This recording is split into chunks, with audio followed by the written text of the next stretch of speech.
Hello, everyone, and welcome back to Elevating Black Women in Tech series. This podcast series is powered by the Women in Tech Forum.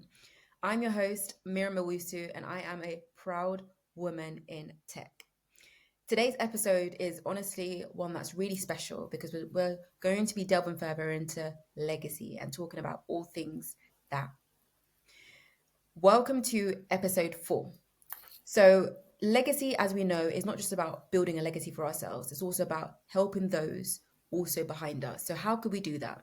How could we support each other, guide each other, and create a community that can create just that space, not only for ourselves, but for those coming up? And I am super excited to be joined by an incredible guest who really embodies what it means to build a community and create a space for others. So, Amber, it's an absolute pleasure to have you here. You are one of my inspirations in the tech space. And yeah, I know so much about you and I'm in all of your journey, but please let the listeners know a bit more about yourself, what you do, and perhaps a fun fact. Well, thank you so much for having me. You're my inspiration. I love seeing all your LinkedIn posts. But a bit about me, I'm an award-winning software engineer, keynote speaker, and also the founder of She Bites Back. That's BYTES, which is an empowering community for women in tech. And a fun fact about me is that what's really helped with my public speaking has been doing improv. So I've been doing improv as a hobby for the last year or so now, and it has been a game changer in terms of overcoming that fear of being seen, failing publicly, but most importantly, incorporating play into my life has been absolutely game changing. I love that. You have to tell us a bit more about that later on, but I hope the audience, I hope you're taking notes. But no, honestly, it is a phenomenal pleasure to have you here, Amber. So just a little bit of a warm up. If you were to capture your journey in tech in one emoji, what would it be and why?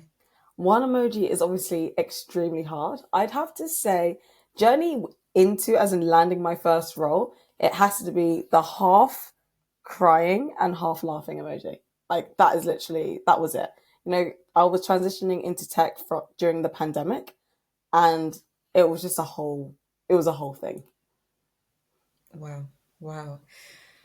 I mean, the pandemic, it seems like it was like 20 years ago I now, but know, the I fact that know. you were transitioning and building your career during that time, like, I mean, how was that just generally? Okay, this may be a hot take, but I think it was probably the easiest time to transition into tech. And I say that only because you didn't have to make any real sacrifice. So right now, if I was learning how to code, I'm working, I'm saying, should I go out to see my friends, my family, or should I stay in and code? When everyone was locked up, it was so much more people were around. So if I said, oh, can you help me code? And it's 3 p.m. on a Saturday, either way, everyone's in their house, so they have a lot more time. I would say that there were a lot of resources that were free and available online. So it was a really good time. And also, there was just limited distractions. Obviously, it was a really tough time. I wouldn't say that being around during the pandemic was an easy time. It definitely wasn't. But I would say that I don't think I would have been able to transition successfully if it wasn't for the pandemic. Wow. I love that. I love that. I love the fact that just that period of your life, when you reflect back, it's a positive one. It's one where you could think, I built the foundation of Yeah. transitioning in my career into tech during that period, rather than thinking, wow, it was traumatic, it was difficult. No, it was all those things as well. On top of that, let's not get it twisted, everyone. It was still traumatic and difficult, but I was doing it whilst I was still feeling that way.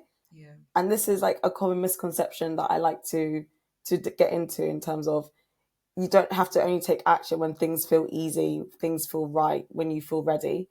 It's about you're still able to take that action even when it feels like you don't know what's going on with the world. The state of like job seeking as a junior was awful, and all these other things. You see what I mean? That's so good. So good, Amber. Yeah. Yeah. And that's something.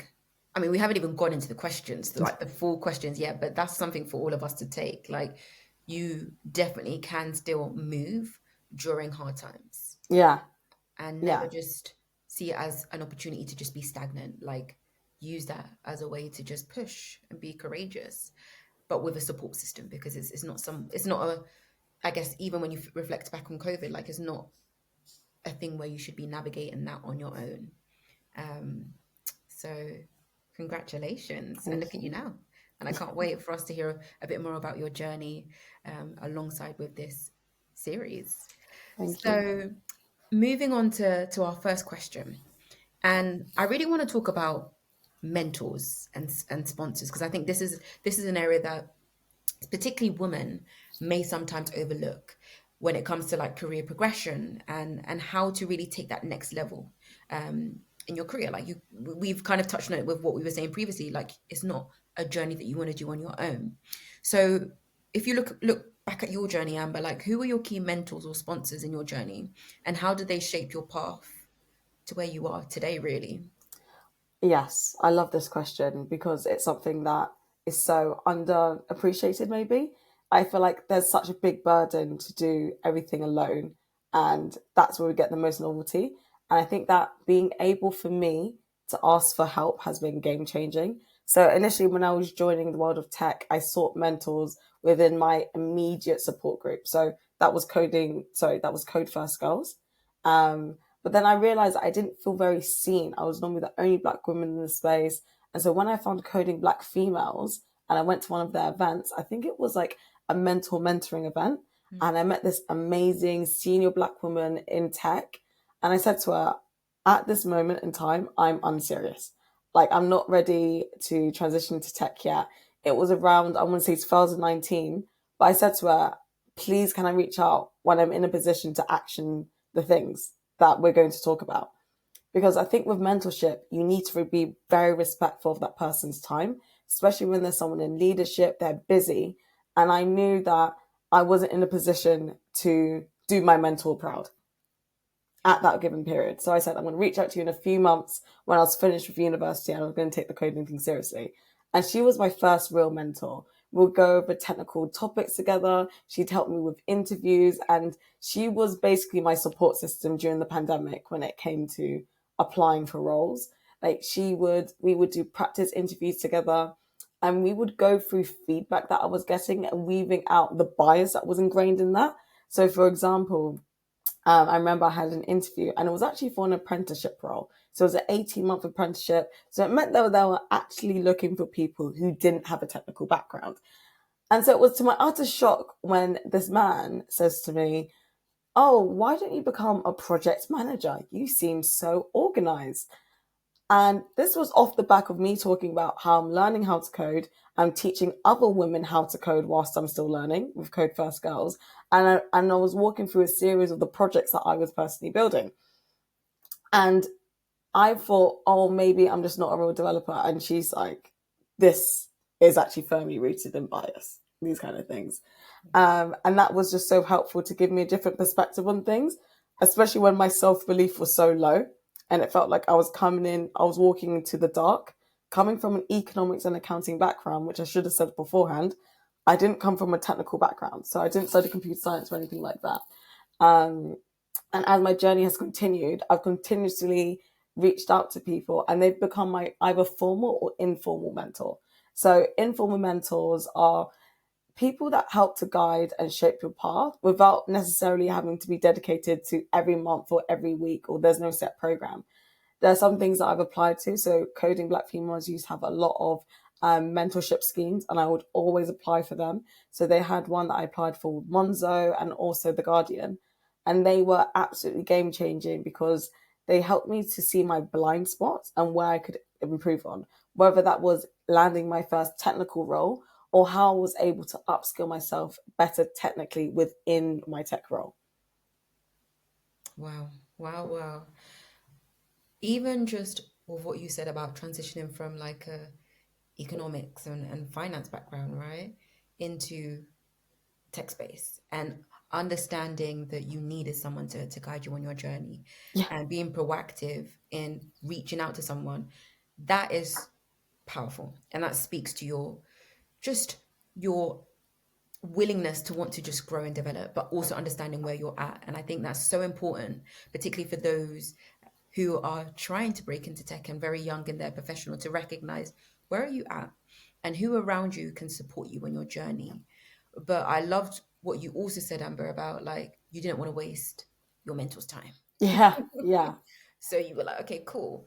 I recognize that you're someone that could really be invaluable in my journey, but I'll circle back when I'm ready. And I think that's so important because that's almost like you're building your network from that point, right? And you want to yeah. make sure that you build a network with intention where you're not creating a bad taste in anyone's mouth, or they know, okay, Amber has executed the advice that I've given her in the 10 minutes or 20-minute session that we had. And they of course want to watch you grow and develop. So it just shows that you are really self-aware about where you were at the time, proactive. And that, yeah, that journey in itself has been really, yeah, powerful, I guess, generally. Yeah, exactly. And I think that so often we feel pressure that if I meet someone, I have to like start with them straight away. And you actually don't. Mentors will have a lot more respect and time for you when they see that you are able to action the things that they're talking to you about versus being just very unorganized, unreliable. Because at the end of the day, they want you to respect their time. And I always say that mentorship is a two-way street. So as much as I'm getting from like their knowledge, their expertise, I'm also giving.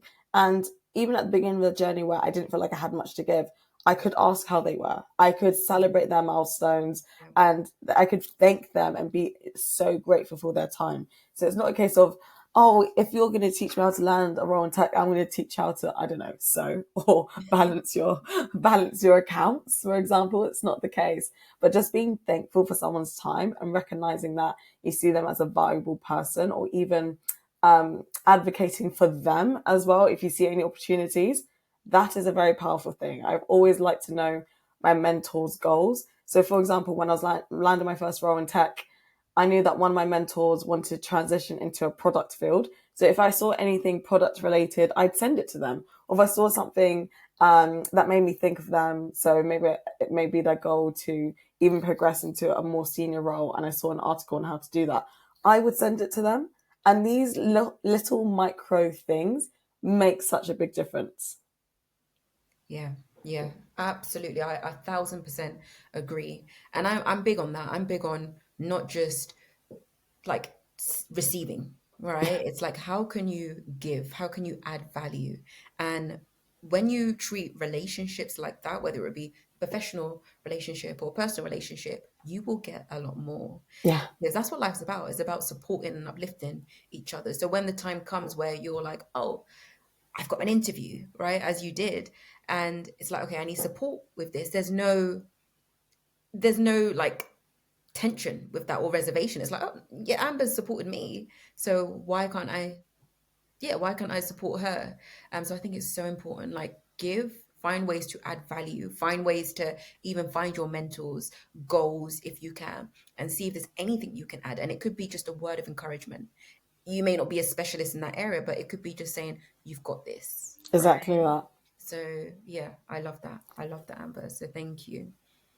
And just moving on to the next question. So, if you look at the current tech space right now, in your opinion, what do you think is missing in terms of the pipeline when it comes to Black women in tech? And what do you think needs to shift in order for there to be real change?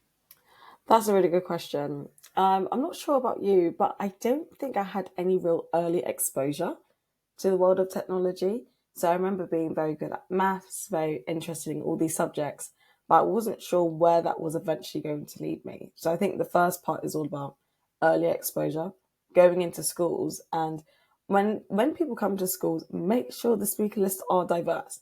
So it's no good for you to go to like a diverse school and it's only a certain group of people who always come in. You know, we need more Black women being represented in these spaces. So how often I can't tell you many or any Black women that came externally to speak at my school. Yeah. And what difference would that have made for me seeing that okay, there are black women in technology, because I definitely did not feel that.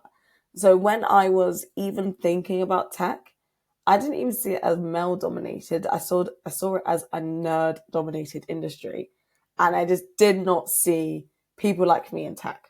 And that representation matters for that reason, because people say you can't be who you can't see, and I would not ever underestimate the importance of seeing these people in the industry and knowing that if this person can do it, I'm not going to be the first one, you know? And it does, and it helps you to recognize that it may not be as much of a barrier as it may seem. Wow, wow. That really touched me, Amber. And thank you for just being real and honest, because I'm just reflecting back on little Miriam when I was in school and having moments where I was just crippled with fear about my future. Like, what am I going to do? I'm good at this, I'm good at that.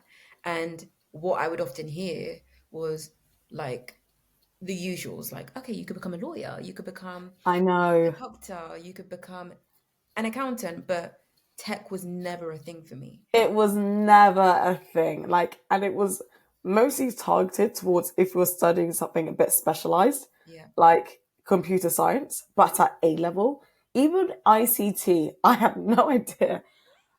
Honestly, can someone tell me what we're doing in ICT class?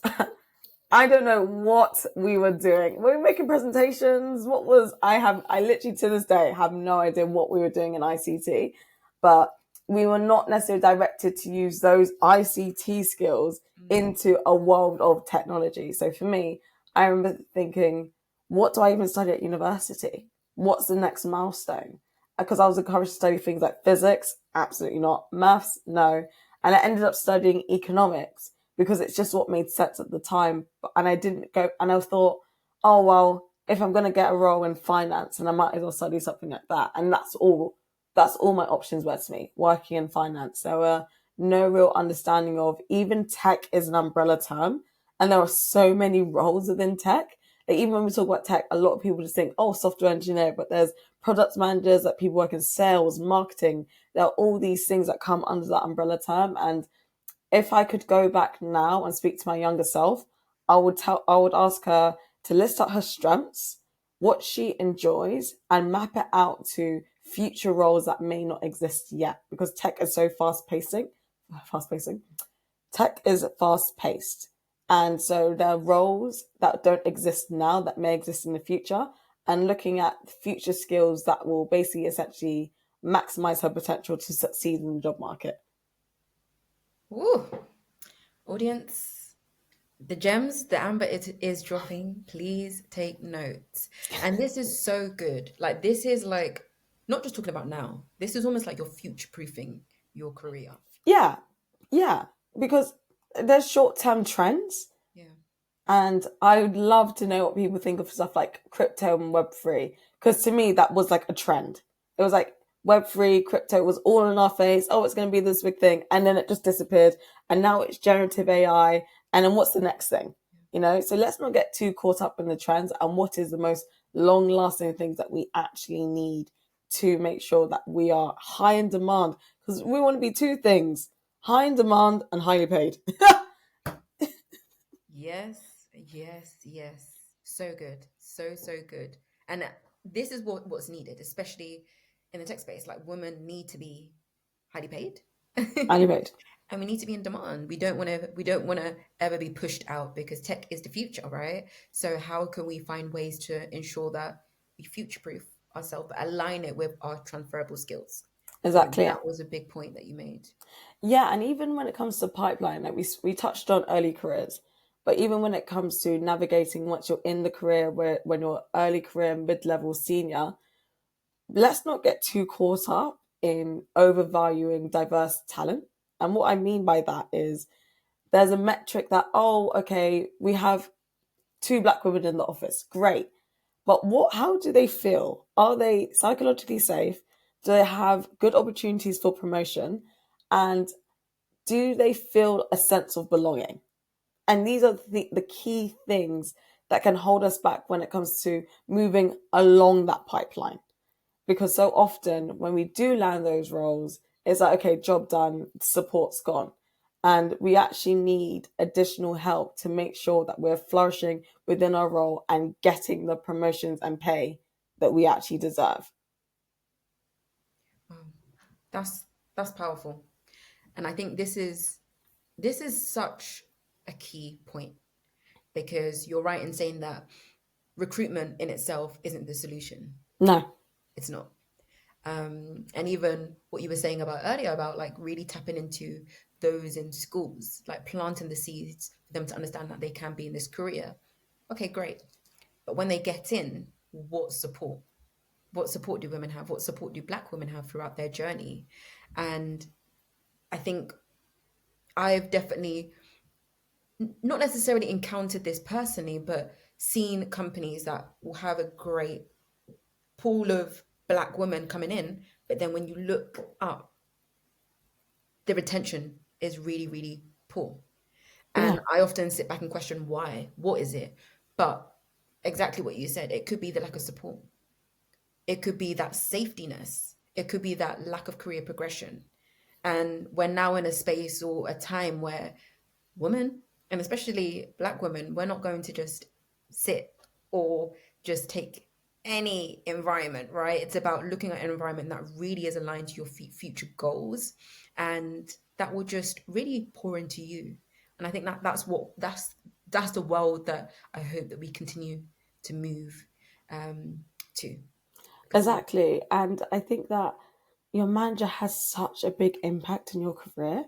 And if they're not advocating for you out like in rooms that you're not in, it's just not an ideal scenario. A great manager is one that understands your goals and does everything within their power to make you actualize those goals. And when it comes to you communicating, because remember, your manager is not going to do your career progression for you. You have to be saying explicitly, this is what I'm working towards. How can we make this happen? What checkboxes do I need to tick? And if they're moving the goalposts each time, make sure to document exactly which criteria that they said to meet and then holding them accountable. It's a thing called managing up as well. whew, like even I'm like, where's my pen? Managing up. Wow. Wow, wow. This is so good. This is so good, Amber. And just moving on to, I guess, the next part. So, how can a senior Black woman in tech be intentional about creating a space where they're pulling others up behind them? Because I think that's so important. Like, I have definitely been in rooms where I am the only Black person or Black woman in a tech company. And I never see that as a hindrance, but I'm always finding ways or thinking of ways to create a space for those coming in. Um, Hmm. but what advice would you say just generally on that? Well, I'm curious, what have you done? For me, Yeah. career coaching is key. So I do like Love a lot this. of that externally. I do like a lot of people have reached out to me, particularly over the last year, just through LinkedIn. Miriam, how have you got into tech? And Mm. I see that as a blessing because it's like, why do they feel so comfortable coming to me? And I take a step back and I'm like, okay, I'm a woman. I am almost representing that this is possible. So how can I guide them on their journey? So I could say, yeah, you can get into tech, but what can I do on my side? So for me, a lot of the times is looking at their CVs, like, is there a little tweak? I'm also big on really sharing gems around networking and networking of intention, because I think this is a space that's often overlooked. And I said it in one of the previous episodes where I found that 60 to 70% of jobs are found through networking. So Wow. That's a if you're just, stat. it's a stat. And when in school are you taught how to network? Like that's a skill in itself, right? Being able to work a room. So I'm trying to share gems because for me, a lot of the tech jobs that I've obtained, like highest paid tech jobs, have been through networks or even being headhunted through LinkedIn. So it's like, how can I give people the knowledge in that sense and not just let them think, okay, yeah, it's just through the regular job boards like Indeed or Read. Like we're moving in a different space now when it comes to recruitment. So for me it's that just sharing the gems that I didn't have at the time when I was trying to break into tech. I love this because I was actually going to, my answer is actually about being visible and vocal. And those are two things that you're very good at. You're very visible on LinkedIn, sharing your journey, your advice, and your wisdom, which is why people reach out to you. Yeah. Because realistically, just seeing your face and your job title and no LinkedIn posts, people won't really know what you're doing and they won't know that you're the best person for them. But just from your content, they can see, oh, wow, Miriam is doing X, Y, and Z, and I know that she can help me with my career goals. So that was my first thing. And don't get me twisted when I say visible. Some people are like, I don't want to post on LinkedIn. Don't worry. I promise you, you do not have to. Visibility doesn't always mean, when I'm talking about visibility, I'm not only talking about posting on LinkedIn, TikTok, or Instagram. You can actually be visible internally and in various different ways.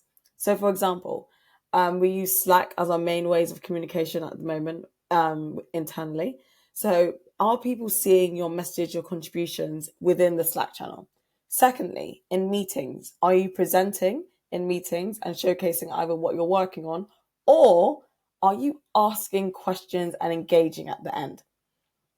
This is a great way to boost your profile and build up that psychological safety that if I see a senior Black woman taking up space in meetings, asking challenging questions, sharing their perspective, like giving praise, that is going to give me the knowledge that I can do the same thing now. Especially if I'm in my box and feeling shy, I'm feeling nervous, it's harder to read a room in a virtual environment.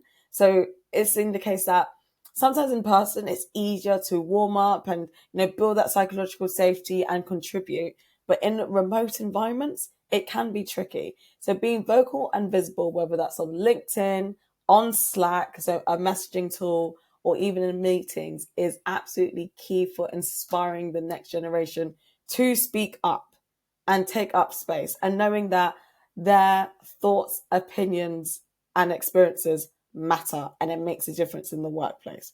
I always talk about the fact that technology is used by everyone. The world is so diverse and we need the people building those tech products to be as reflective as the world is. Diverse, array of different experiences and backgrounds. So yeah, that's my first thing. And I'm always talking about opening up doors and opportunities for other people. So for example, when it came to the Black Tech Awards, I literally made a post saying, I'm looking to nominate anyone. Just tell me, just give me your bio and all these things, and I'll do the nomination for you. Sometimes we need to seek out other emerging talent or people that deserve their flowers and nominate them for such things. It can be an external award, like the Black Tech Awards. It can even be feedback. Some people have internal feedback. Maybe I have it on work day where you can give someone a high five or things like that. These make a big difference, or even just praising someone, but opening up doors when you see an opportunity for someone is key. But it is on that person to be clear about what opportunities are they looking for. So if I came to you and I said, Miriam, I want you to be my mentor, and you have no idea what my career ambitions are, you could be sending me tech sales roles, but that is not where I'm looking to go to at this present moment in time. And so that's not actually aligning me with the right skills. So it's also on the mentee to tell the mentor or the senior person what kind of career they're looking to achieve so you can make aligned opportunities, because not every opportunity is one that you need to take. You need to be strategic. You need to know, what do you want, and is it aligned with your goals, your current skill set, and where you actually want to be. Congratulations on just everything that you're doing, Amber. Oh my God. Miriam, Honestly, you're hyping me up too much this one. you touched on so many good things that we could all take from, like particularly with what you said about if you're in a remote role, and a lot of tech jobs are now Yeah, remote, how can you be vocal? And that could really just give others the confidence. You may have a junior in the company, maybe based in a different country. Like I worked in tech companies where I'm one of few based in the UK, right? So if you are being vocal and adding value with confidence, what is that showing others? Or what is that showing that junior young Black woman that has come in? You can you can speak and you can. you have space at this table. So I think that's so good because you're planting the seed. And this is now moving from not just focusing about recruitment, this is moving into once you're there in your job, how can you empower? How can you uplift the next generation?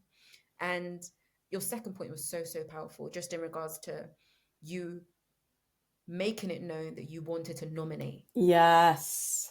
This is Yes. not something that I hear often. Yeah. And Because I was just like, there's so many talented people on my network that want someone to magically nominate them for things. And it's like, darling, I do not know enough about your role for me to do you justice, but you do. You're the best person to nominate yourself for this award and opportunity. But if you just show me what I need to say, I'm going to copy and paste and say what I need to say, you know? so good, so good. So let's that's something for me and all of us to take Mm, from this. Like there are opportunities, and this is not just externally, like the Black Tech Achievements Awards, but even internally, there may yeah. be a way where you can put someone forward. Or I know some Slack channels, you may have like a kudos section, like shout people out Shout people and out. Give them their flowers. give them their flowers. And if So, you so good. create that kind of culture, because I always think that everyone can create some kind of culture. Yeah. So if you just are the first one to start and you keep it up, people will eventually start to do it as well.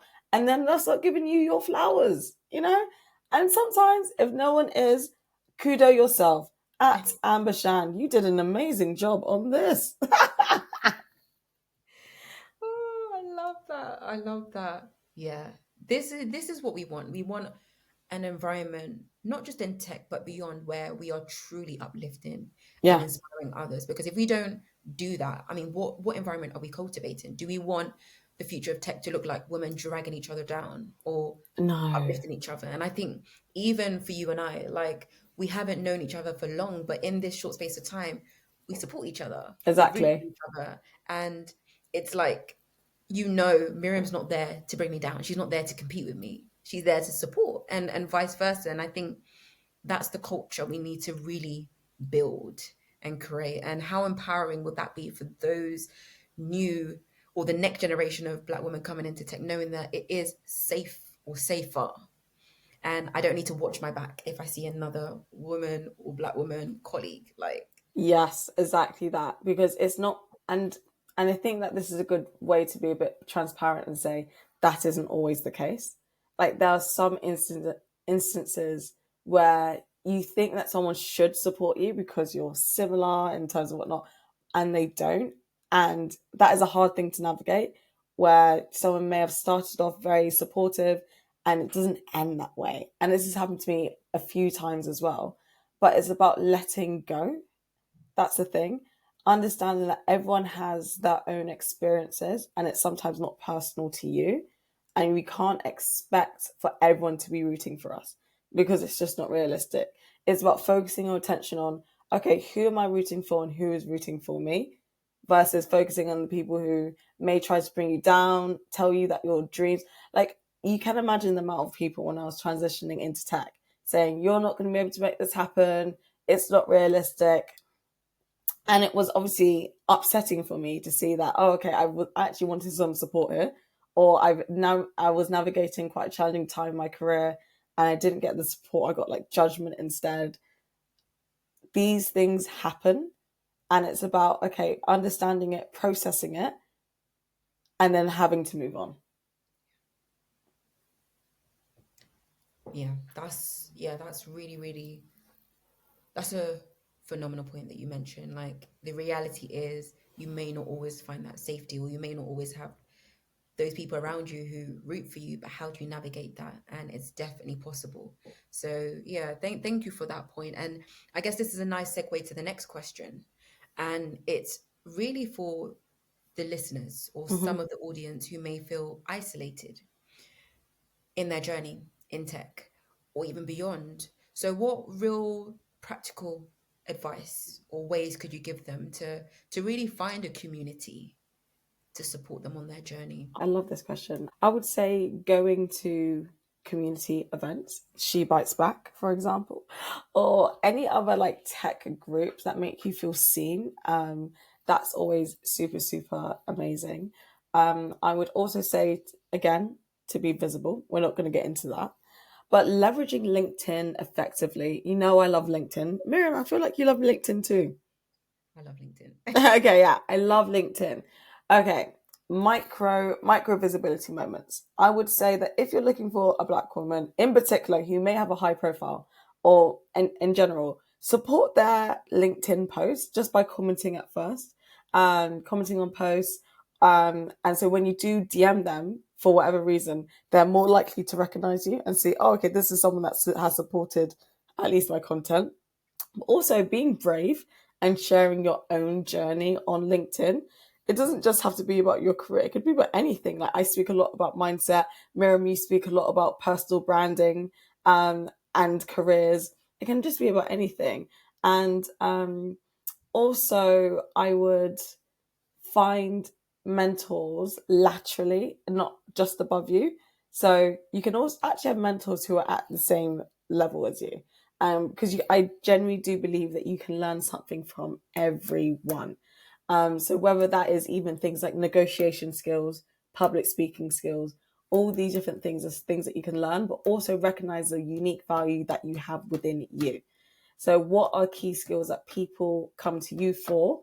And if they're not coming to you for those things, how can you market yourself in a better position for those opportunities to arise? So, looking at your own personal brand and having intentionality towards it. So powerful, so powerful. And to what Amber said, I mean, She Bites Back, a phenomenal community. Thank you. This platform, Women in Tech Forum, again, another phenomenal community. And moving on to professional platforms like LinkedIn, like, could you find people who are your peers, who can support you on their journey, and could you engage with some of their posts and And also, support them, you know? so that's so good on that. So thank you so much, Amber. I really appreciate that. And honestly, like, I always say to, like, this series has just been so powerful for me because I've really been able to hear from so many phenomenal guests like yourself, Amber. And it's a shame that we've only got such a limited I know, time I because we know. could speak all day, every It day. just flew by. I'm looking at the time and I'm like, oh my goodness, this really flew by. And this is what happens when you're just around phenomenal women or phenomenal people.